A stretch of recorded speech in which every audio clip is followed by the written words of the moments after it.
পারবেন না, পারবেন না। যখন চাকরিতে জয়েন করেন পিস্তলটা পান, রিটায়ার করলে ফেরত দেন। বন্দুক চালানোর জন্য একটা অভ্যেসের দরকার অফিসার। অফিসার ওকে অ্যারেস্ট করুন, আর ওর হাতে কিন্তু অনেক মানুষ খুন হবে, অ্যারেস্ট করুন। একদম একদম ঠিক কথা বলেছেন। এদের মতো মানুষকে শেষ না করলে এই দেশ থেকে মুক্ত হবে না রক্তবীজ। না না না না, আমাদেরকে শেষ করলেও শেষ হবে না রক্তবীজ।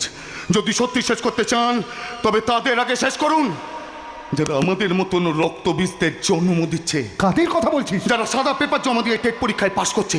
তাহলে দেখবেন আমাদের মতন ব্রিলিয়ান্ট স্টুডেন্টরা কখনো অপরাধের রাস্তায় যাবে না। ধরুন তাদের যারা 10-15 লাখ টাকার বিনিময়ে নিট পরীক্ষার প্রশ্নপত্র পাশ করছে।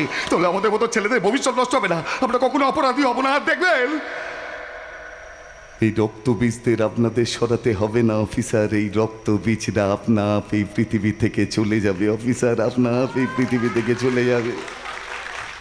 সমাজ, বিশ্বাস করুন আমি এরকম জীবন চাইনি জানেন, কিন্তু কি করবো বলুন, আমার কপাল